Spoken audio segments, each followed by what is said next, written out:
Goeiemôre. Op hierdie koue Augustusoggend doen ons dit wat gelowiges van die begin af gedoen het, en dit is om mekaar te herinner dat die Here is nie ver nie, maar die Here is baie naby.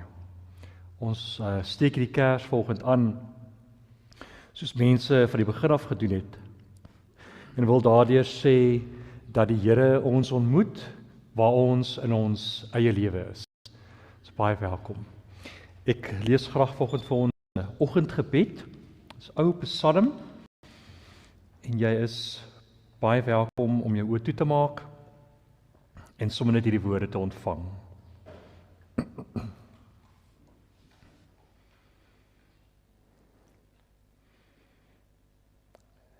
Ek kyk op na die berge, en waarvandaan sal daar vir my hulp kom? My hulp kom van die Here, wat hemel en aarde gemaak het. Hy sal nie toelaat dat jy struikel nie. Hy wat jou beskerm, slaap nooit. Waarlik, die beskermer van Israel sluimer nie in nie, en hy slaap nie. Maar die Here beskerm jou. Die Here bewaar jou van alle gevare. En bedag sal die son jou nie steek nie, en snags sal die maan jou nie. Die Here sal jou beskerm teen alle gevaar. Jou lewe sal hy beskerm. Hy sal jou beskerm waar jy ook al gaan, vir nou en vir altyd.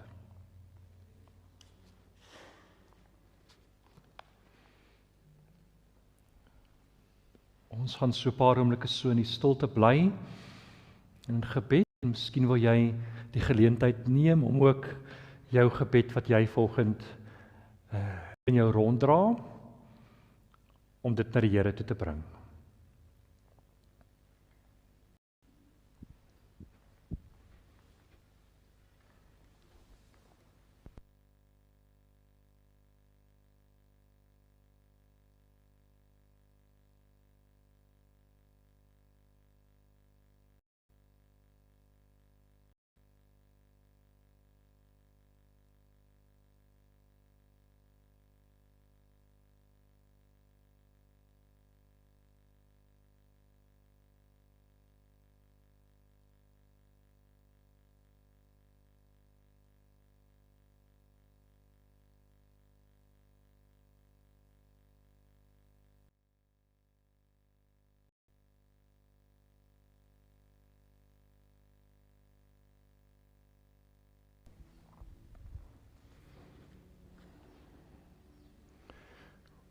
Goeiemôre en baie welkom.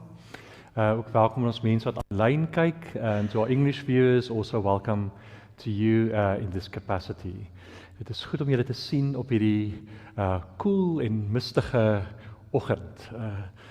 Ek is onseker oor wat die weer deesdae wil doen, of dit warm of koud, dit is heeltemal die mekaar, maar vanoggend voel dit koel, so dit is goed om julle te sien. Net so 'n paar afkondigings van my kant af, net so julle weet wat in die gemeenskap aan die gang is.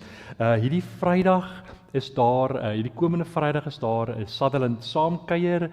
As jy nog nie in die verlede daarby was nie, is 'n verskriklike lekker kuier. Ons het 'n baie lekker verhouding met Sutherland gemeente. Ons ondersteun mekaar se gemeenskappe.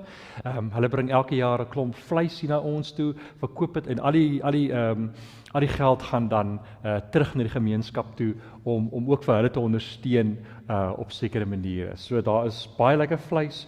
Natuurlik is daar bazaarpuddings, eksende bazaarpuddings, maar dit is die tradisionele puddings wat jy kan koop. Dan is daar skaapkop etes. Ek kan nie eers reguit uitspreek nie, as skaapkop etes, was net plek vir 20, of was 20 kaartjies. As dit jou ding is, dan is jy baie welkom om in te skryf. Ek dink eintlik meeste van die kaartjies is dalk uitverkoop, maar as jy 'n groot behoefte het, dan is jy baie welkom. Maar dis 'n heerlike kuier, so julle is baie welkom om aan te sluit. Ons is nog steeds besig met ons program vir die volgende paar weke. Ons het laasweek begin, en ons dink vir die volgende paar weke oor wat beteken dit om oor die grense van ons eie lewe te gaan Waarheen nooi die Here ons en hoe maak ons onsself oop om deur die Here se Gees, deur God se Gees verras te word op nuwe maniere. Daar is boekies hier buitekant, handleidings wat jy kan gebruik. Elke week se teksvers is in die boekie, jy kan dit gebruik in julle klein groepe of by jouself. Jy's baie welkom. En dan, een laaste ding, my kollega Marius het 'n inisiatief begin dat vanaf die 2 Augustus, is 'n Woensdag. Elke Woensdag is daar wat ons noem dankie draf in die oggende, 6uur hier vanaf in die oggende. So as jy vroeg wil opstaan, as jy dalk wil fiks word, miskien wil jy nuwe mense ontmoet in die gemeenskap, dalk wil jy sommer net net deur die gaan stap, is jy baie welkom om saam te kom stap. Dis 'n dankdraf. Dit is 'n manier hoe ons vir die Here dankie sê vir die goeie goed wat hy in ons lewe gee. Ek het 'n sielkundige vriend wat sê dat as jy moeg is in jou lewe en jy voel oorlaai, dan is ons gewoond om te gaan lê op die bank en een of ander series op te sit of net iets in die agtergrond. Hy sê dit maak jou moer na die tyd. Wat jy moet gaan doen is jy moet gaan stap. As jy klaar gestap het, dan voel jou siel beter, soos 'n dankie draf. Jy kan draf of ek sê dit is 'n draf, maar dit is 'n stap of 'n draf. Jy besluit waarmee jy gemaklik is. My is baie welkom om aan te sluit. Ek was hierdie week was ek herinner aan die ongelooflike geskenk van mense. Die geskenk van vriendskappe, van verhoudings. Die voorreg om iemand 'n geliefde te noem. En dit is iets wat ek vermoed baie van ons vanselfsprekend aanvaar. Iemand op jou foon wat jy kan bel, of 'n ete wat jy reël, of iemand in jou lewe wie jy kan môre sê. Maar dit is 'n ongelooflike geskenk wat die Here vir ons gee. Dis mense in ons lewe, vriendskappe, geliefdes, en die manier hoe hulle ons lewe vorm, en verdiep, en verryk. En ek dink baie van ons staan dalk nie lank genoeg stil en dink aan die maniere hoe mense ons lewe kruis, maniere wat ons nie altyd verwag nie, en ons die mense maak wie ons is nie. En diep betekenis gee. En soms is ons gelukkig en het ons hierdie mense, hierdie vriendskappe, hierdie geliefdes naby aan ons. Hulle is deel van ons lewens. Ons kan hulle bel, ons kan aan hulle vat, ons kan hulle vashou. Hulle is by ons. En ander kere is hierdie mense in ons lewens ver weg. Ons word gesê met afstand of met tyd. En hoe mens dan bewus raak van die spasie wat daar tussen ons en ander kan begin, kan vorm. Somstyds is hierdie spasie fisies, ander kere is dit emosioneel, maar hoe ons nie altyd die voorreg het om mense naby ons te hê nie. Maar dat hierdie mense gewoonlik ver is, vir verskeie redes. En daar's 'n ou geloofsgewoonte wat praat daarvan om die spasie tussen mense te seën. Om op 'n manier die afstand wat daar kom tussen ons en ander, of tussen vriende of geliefdes of wat ook al, dat ons op 'n manier nog daai spasie kan, daai afstand kan vashou. Dankbaar kan wees daarvoor. Kan koester op 'n manier. En dat mens op nuwe maniere dan intree in daai spasie. Ek het 'n vriendin wie se dogter en haar man is nou al 2 jaar in Kanada. En sy het my herinner hieraan. Hoe afstand is soms met tyd, maar soms is dit ook fisies. En hoe sy sê sy soms wakker word met hierdie ongelooflike gemis om aan iemand net te vat en haar kind hier by haar te hê. Ander kere is die spasie en die ruimte iets anders. Somstyds iemand wat nie meer hier is nie. Maar hoe dit voel asof hulle nog steeds hier is. En daar's ruimte, maar dit voel nie ver nie, maar en tog is dit ver. En ander kere het 'n vriendskap seer gekry en voel hulle asof daar voel dit asof daar 'n afstand is tussen jou en iemand anderste. Maar hierdie ou geloofsgewoonte glo daaraan dat ons kan die afstand wat daar tussen ons en ander is, nog steeds seën. Al is hulle nie meer hier nie, of al is hulle hier maar nog ver. Dat jy op 'n manier nuwe uiting kan gee aan die betekenis wat hulle het vir jou of aan jou gehad het. Paulus skryf baie mooi ding. Hy skryf dat alles is in hom en vir hom geskep. En voor alles was hy daar en deur hom bly alles in stand. Die idee dat God alles in stand hou. En dat selfs al sien ons die God nie, God ook die afstand tussen ons en God in stand. So 'n ongelooflike gedagte om te verstaan dat selfs as die afstand kan gekoester word en kan waardeer word. En dan die uitnodiging vir ons om die afstand wat daar tussen ons en ander is te seën, om dit op 'n manier vas te hou.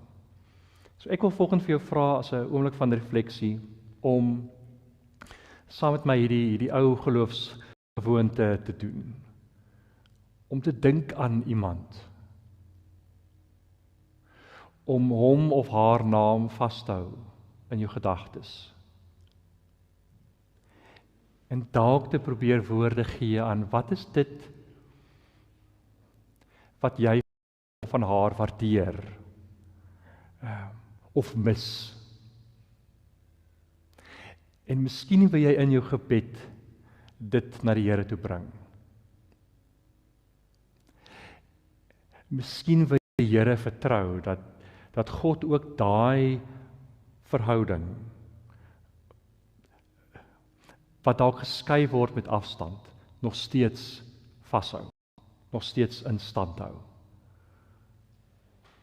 Ons gaan vanoggend mekaar uitnooi om dit saam te doen, ons oë toe te maak,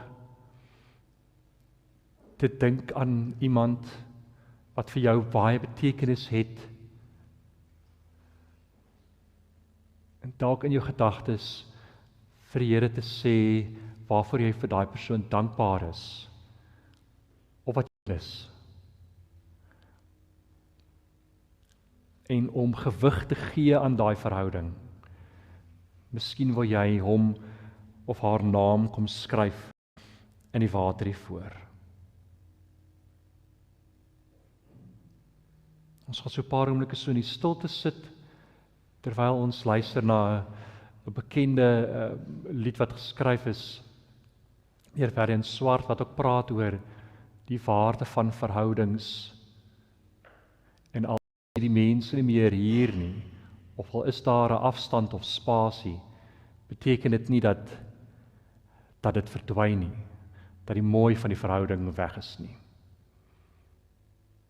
Ons neem so 'n paar oomblikke, miskien wil jy die ritueel saam doen, of dalk wil jy dit sommer net in jou gedagtes doen, en dan is dit ook reg so.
Ons teksgedeelte kom vandag uit Filippense 2 van vers 1 af. As jy Bybel saamgebring het, is jy welkom saam te lees. Anders gaan ek dit sommer vir julle voorlees. Filippense 2 van vers 1. En aangesien julle die troos in Christus ondervind het, die aansporing die liefde, die gemeenskap deur die Gees en die innige meegevoel en meelewing, maak dan my blydskap volkome deur eensgesind te wees, een in liefde, een van hart, een in strewe. Moet niks uit selfsug of eersug doen nie, maar in nederigheid moet die een die ander hoër ag as homself. Moenie net elkeen aan sy eie belange dink nie, maar ook aan die van ander. Dieselfde gesindheid moet in julle wees wat daar in Christus Jesus was. Hy wat in die gestalte van God was, het sy bestaan op God gelyke wyse nie beskou as iets waarin hy hom moes vasklem nie, maar hy het homself verneder deur die gestalte van 'n slaaf aan te neem en aan mense gelyk te word. En toe hy as mens verskyn het, het hy homself verder verneder. Hy was gehoorsaam tot in die dood, ja die dood aan die kruis. En daarom het God hom ook tot die hoogste eer verhef en hom die naam gegee van wat bo elke naam is, sodat in die naam van Jesus elkeen wat in die hemel en op die aarde en onder die aarde is, die knie sal buig en elke tong sal erken, Jesus Christus is Here tot eer van God die Vader. Die teks het my wat dink aan 'n baie mooi sêding van Theodore Roosevelt. Hy het op 'n stadium geskryf: It is not the critic who counts, nor the man who points out how the strong man stumbles, or where the doer of deeds could have done better. The credit belongs to the man who is actually in the arena, whose face is marred by dust and sweat and blood, who strives valiantly, who errs, who comes short again and again, because there is no effort without error and shortcoming, but who does actually strive to do the deeds, who knows great enthusiasms, the great devotion, who spends himself in a working cause, who at the best knows in the end the triumph of high achievement, and who at the worst, if he fails, at least fails while daring greatly, so that his place shall never be with those cold and timid souls who neither knows defeat nor victory. Theodore Roosevelt en Paulus, dink ek, skryf oor wat dit beteken om nie op die kantlyn van jou lewe te staan nie, maar om op te staan en hierdie geskenk van die lewe te ontvang en dit te leef. Die Engels sê dit sêding, wat sê, of in Engels word vertaal met to have skin in the game. En hierdie sêding kom van eintlik van die dobbel en perde wedren wêreld af. Dit is simbolies wat beteken dat jy het geld of jy het vel op die spel en dat jy dat daar persoonlike risiko vir jou bestaan sonder dat jy seker is hoe die uitkoms gaan wees, sodat daar enige waarborgde is van hoe die uitkoms gaan wees. En hierdie konsep van to have skin in the game was later jare deur Warren Buffett gebruik om te praat oor geld en beleggings. Maar daar was 'n skrywer, Nassim Taleb, wat 'n boek geskryf het en hierdie gedagte, hierdie konsep uitgebrei het en gesê het, het gaan nie net oor geld nie, maar om skin in the game te hê, gaan ook oor risiko. Dit gaan oor regverdigheid en dit gaan oor die gedeelde kwesbaarheid in menslike interaksie. Om vel in die spel te hê, as jy dit nou direk vertaal. Om in die arena te klim, soos Theodore Roosevelt oorskryf, om braaf genoeg te wees en toe te laat dat jou gesig vol bloed en sweet en stof kan raak. Is die uitnodiging waar Paulus praat, as hy sê, Maak hulle my blydskap volkome deur eensgesind te wees in liefde. Een in hart, een in strewe. Moet niks uit selfsug of eetsug doen nie, eersug doen nie. Hy praat hier oor gaan lewe saam met mense.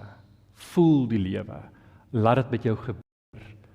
Maar die prys daarvoor om vel op die spel te hê, die prys wat jy daarvoor betaal, is dat daar van jou gevra word om kwesbaar te wees, vulnerable te raak. En kwesbaarheid, dink ek, is die gewilligheid om op te daag, om raak gesien te word, sonder dat daar enige waarborge is vir die uitkoms, sonder dat jy gaan weet hoe dit alles gaan uitspeel.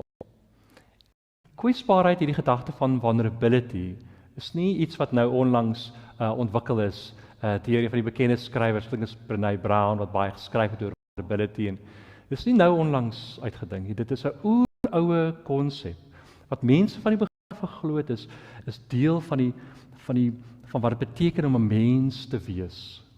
En in geloofsgemeenskappe glo ons dat kwesbaarheid is die basis van ons geloof, omdat ons, as ons hier by mekaar kom, vertel ons die storie van God se kwesbaarheid. Ons vertel die storie hoe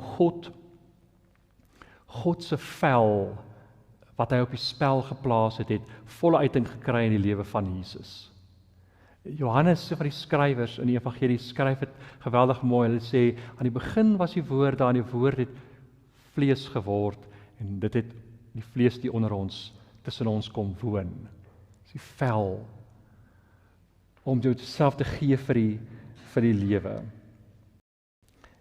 En die storie wat ons mekaar hier vertel in geloofsgemeenskappe, is die groot storie van God se liefde, wat begin in die skepping, waar God hierdie risiko geneem het, dat God se liefde het oorgeborrel, en daar was 'n risiko om te skep.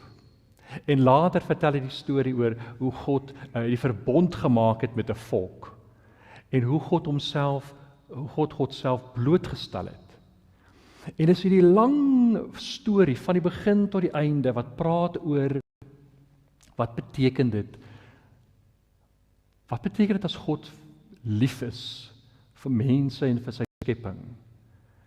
Dat liefde, ware liefde, is altyd 'n risiko. Om lief te wees is om 'n kans te vat, sonder dat jy gaan weet hoe dit gaan uitspeel. En in Jesus se lewe, en dis die storie wat ons mekaar elke Sondag vertel, in Jesus se lewe kies God nie isolasie nie, God kies nie afstand nie, maar God kies nabyheid. God kies beperkinge, God kies afhanklikheid, hongerte, dors. God kies uitputting. Dis die vel, skin in the game. En dis die uitnodiging waarvan Paulus praat. Dis wat hy vir die mense sê, vir wie hy die brief skryf. Gaan ontvang die lewe as 'n geskenk. Moet niks terughou nie. Gaan wees kwesbaar.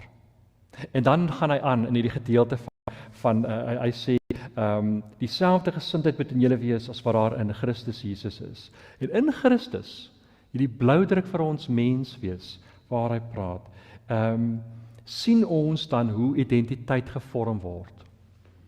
Dat identiteit word nie gevorm deur sekuriteit nie.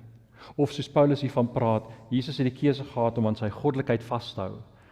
Dat identiteit, wie ons is, hoe ons gevorm word nie gevorm deur die goed wat ons kan aan vashou, wat ons kan beskerm vir lewe nie. Ons word gevorm deur dit waarvoor ons lief is, of vir hulle wie ons lief is, en wat ons verloor. Ons word elke dag gevorm deur liefde en verlies. Deur altyd van daai twee goeders. En om bereid te wees om lief te hê, en die kans dat jy kan verloor, om seer te kry. Almal van ons sal mekaar sê, as jy enigstens dit waag om dit te doen, los dit een of ander tyd in jou lewe 'n merk agter, op jou hart, op jou siel. En ons word gevorm deur hierdie merke, deur ons hele lewe lang, waarvoor ons kies om op te staan, wie ons kies om aan vas te hou. Ons word gevorm deur die merke. En hierdie merke van liefde is nie tekens van mislukking nie. Alhoewel dit soms so voel. Dit is 'n teken van getrouheid. As jy die mooi storie van waar Jesus net na sy opstanding verskyn hy aan sy disippels. En hulle kom so bymekaar so ons volgend en hy kom wys dan vir hulle sy merke en sy wonde, in sy hand en in sy sy. En hy sê, vat Jan, vat aan my hande, vat aan my sy, voel die merk, voel die wond. Dis merke van liefde, maar dit het niks te doen met 'n mislukking nie. Dit het alles te doen met getrouheid. Oor dat daar iets belangriker was om voor te sterf. Dat liefde was sterker as en dat God se storie met Israel in die hele Ou Testament is een aaneenlopende storie van goddelike gebrokenheid. Oor en oor kom God terug om te kom sê ek is vir jou lief, ek sien jou raak en dan vind daar weer teleurstelling plaas en dan kom God weer terug en dan kom God weer terug.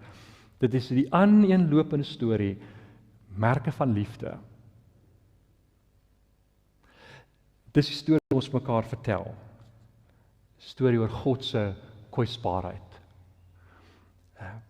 Maar die ding van, dis die uitnodiging althans wat Paulus vir die mense oorskryf.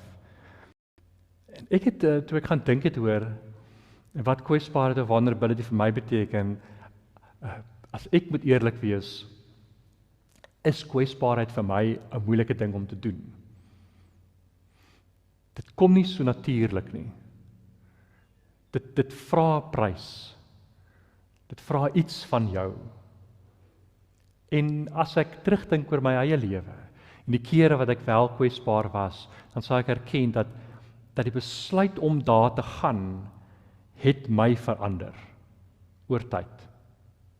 Ek dink meeste van ons, sal vir mekaar sê, ons bewonder stories oor mense wat vol moed is, of vrymoedig is, of stories van braafheid. Ons bewonder sulke stories, solank dit stories bly en dit ver op 'n afstand is. Ons hou van stories oor heldedade, van vegters wat gaan beklei, dis die stories wat ons beïnvloed. Ons hou daarvan om hierdie stories te hoor, maar solank dit stories bly. Ons respekteer selfs as mense vir ons vertel wat hulle in die lewe moes opoffer. Maar solank dit nie enige opoffering van my vra nie. Ons prys mense wat in oomblikke kan kwesbaar wees voor ander. Ons prys daai stories solank ek nie hoef kwesbaar te wees voor mense nie. Ons leef, dink ek, in 'n kultuur wat die kuns vervolmaak het om enige risiko in die lewe te minimaliseer. En die boodskap dink ek wat ons hoor is, beskerm ten alle koste jou beeld, want dit is al wat jy het. Beskerm jou hart ten alle koste. Doen alles in jou vermoë sodat jy nie seer kry nie, sodat jou hart nie breek nie. Hou terug, hou aan kant. Doen alles in jou vermoë om nie net in 'n ding in te wil klim met jou hart nie. Hou eers terug. Beskerm. En ten alle koste, hê altyd 'n plan B. Maar jy kan hoor, ons minimaliseer risiko. Omdat dit 'n gevaar, omdat dit kwansyse gevaar vir ons inhou. En dan te midde van die advies oor wat ons veronderstel is om te doen in die lewe, kom staan hierdie teks, kom lê die teks hier tussen ons. En Paulus sê die woorde: julle moet dieselfde gesindheid as Jesus hê. Nie dieselfde idees nie, nie dieselfde morele waardes nie, dieselfde gesindheid, dieselfde postuur, dieselfde gewilligheid om jou hart daar te sit. En nie te wil vasklou aan 'n sekuriteit wat jou gaan weerhou om in die lewe in te klim nie. En hy praat hierso van Jesus het die keuse gehad om aan sy goddelikheid vas te hou. Hy hoef nie homself so te gegee het vir die lewe nie. Wie onder ons kom, maar hy het. En daar is iets daarvan, dink ek, wat vir ons wat vir ons betekenisvol kan wees oor die manier hoe ons ook ons eie lewe leef. Die storie wat Paulus vertel is nie 'n storie waar Jesus versigtig was nie. Paulus vertel hier van wat dit beteken om jou vel op die spel te plaas. How to have skin in the game. En dit is hoe dit lyk. En die prys wat Jesus moes betaal het om hierdie storie van God se groot storie oor liefde te beliggaam, was om kwesbaar te wees en om te leer hoe om kwesbaar te wees. En dis hoe liefde lyk. C.S. Lewis het hierdie baie mooi ding geskryf oor hoe hy dit verstaan. En hy het gesê om lief te wees vir enigiets of vir enigiemand is om kwesbaar te wees. En dan sê hy hierdie ding, hy sê, as jy enigsins ooit in jou lewe jouself toelaat om lief te wees vir iets of vir iemand, staan jy die kans om seer te kry. En staan jy selfs die kans dat jou hart kan breek. Die moontlikheid is daar. Hy sê die alternatief, as jy wil verhoed dat jy ooit gaan seer kry, of dat jou hart ooit gaan breek, wat jy kan doen is jy kan jou hart vat, jy kan 'n wat toedraai en in 'n boks sit onder die bed. Jy kan een kant hou en jy kan beskerm. En jy gaan miskien nie dadelik ontdek nie, maar oor tyd gaan jy besef, jou hart kry regtig nie seer nie. Niks kom te naby aan jou nie. Maar oor 'n lang tyd gaan jy ontdek, iets het verander. Iets in jou hart het verander. Dit het onbreekbaar geword. Dit het ondeurdringbaar geword. Niemand kan meer inkom nie, want jy het so goed beskerm. Jy het in die boks gehou. En die uitdaging, dink ek, die kuns van die lewe is om te leef soos wat Paulus van praat, om te leef met jou hart oop, hier, op die tafel. Nie beskermend nie. Nie toe in een kant nie. David White het 'n verskriklik mooi gedig geskryf hieroor. Ek wil dit graag vir julle lees. Hy noem dit 'n self-portrait. En hy skryf, "It doesn't interest me if there's one God or many gods. I want to know if you belong or feel abandoned, if you know despair or can see it in others. I want to know if you are prepared to live in a world with its harsh need to change you. If you can look back with firm eyes saying, 'This is where I stand.' I want to know if you know how to melt into that fierce heat of living, falling toward the center of your longing. I want to know if you are willing to live day by day with the consequence of love and the bitter, unwanted passion of your sure defeat. I've been told that in that fierce embrace, even the gods speak of God." Kan jy met jou hart oop leef? As 'n ou sêding wat sê dat om braaf te wees in hierdie lewe, gaan nie die vuiste nie. En ek dink die klou van wat dit wel beteken, is om te gaan kyk waar die oorspronklike betekenis van courage in Engels vandaan kom. Is 'n ou Normaanse Franse woord, wat beteken kuur. Ek hoop ek sê dit nou reg in Frans, kuur. Beteken hart. Jou moed en bravade kom vanuit jou hart. en jou kapasiteit om jou hart op die tafel te sit en dit te wys en nie enige waarborge te hê van hoe dit gaan uitspeel nie en wat daarmee gaan gebeur nie. Die einste David White, wat hierdie gedig geskryf het, skryf ek op 'n stadium, "Courage is what love looks like when tested by the simple everyday necessities of being alive." So ek dink die vraag wat hierdie teks tussen ons kom lê is jy bereid om dag na dag te leef met die gevolge van liefde? Wat sal dit van jou vra om dit te doen? Wat is die grense wat jy moet dalk oorsteek om daar te gaan? Hoe moeilik is dit vir jou om dit te doen? Of hoe maklik? En as jy bereid is om dalk jouself vir dit te gee, of as jy dalk selfs die moed het om vir God te vra, om vir jou die moed te gee om vulnerable te kan wees, om kwesbaar deur die lewe te gaan. Wat sal dit van jou vra? Ek het 'n geloofsbelydenis wat Frida van die Heever geskryf het, wat ek graag vir julle wil lees, wat baie hieroor praat.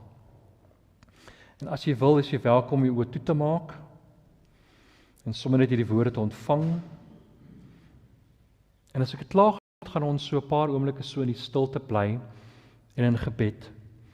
En miskien wil jy dan die geleentheid neem om jou gebedskersie te kom aansteek, as 'n manier om te sê, as 'n teken van toewyding. Om dalk te sê, vir my is dit moeilik om liefde te volg elke dag, waar dit ook al my neem. Dit is vir my moeilik om dalk kwesbaar te wees. Here, gee my die moed om dit meer te doen. Miskien wil jy jouself toewy aan hierdie uitnodiging wat Paulus aan die vroeë kerk gerig het. Gaan wees liewe mense, gaan sit jou hart op die tafel. Moenie bang wees nie.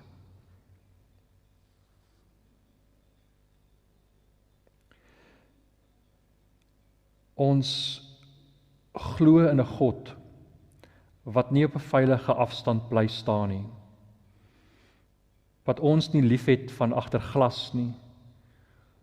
Ons glo in 'n God wat vorentoe tree sonder waarborge, wat vel en asem en honger en trane aantrek. Ons glo in 'n God wat nie bang is vir wonde nie, omdat liefde nog nooit veilig was nie. So leer ons, o God, nie om onsself te beskerm nie, maar hoe om vrymoedig lief te hê. Leer ons hoe om op te daag, hoe om te waag, hoe om ten volle gesien te word en hoe om volkome te behoort aan hierdie lewe wat U reeds betree het.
Mag ons hierdie uitnodiging van hierdie meer as 2000 jaar oue brief ook deel maak van ons lewe.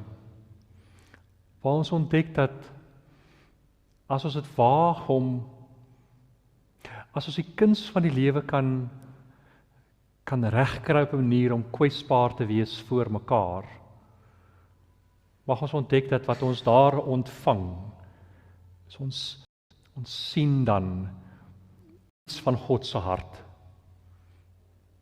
'n Hart wat sag is, 'n hart vol genade. En mag ons dan, hoe langer ons daar bly, ook iemand word, 'n plek wees, waarin mense kan kom en kan sit en veilig voel en voel hier kan ek ook, by hom of by haar, kan ek ook kwesbaar wees, kan ek ook my hart wys, kan ek ook sê waar ek is. Mag ons dan in daai oomblik die heling ontvang waarvoor ons soek. Aan die begin van ons wees het ons hierdie kers aangesteek om vir ons te herinner aan die nabyheid van die Here. En as ons dit uitblaas, dan doen ons dit omdat ons glo dat die Here ook in hierdie week saam met ons sal gaan. Waar ons ook al mag gaan, waarheen oor liefde ons ook al mag neem, sonder enige waarborge van 'n goeie uitkoms. Ontvang die seën van die Here. Mag die genade van ons Vader en die liefde van sy Seun en die teenwoordigheid van die Gees by jou wees en by jou bly. Amen. Mag dit vir julle 'n mooi week wees en 'n goeie week. Totsiens.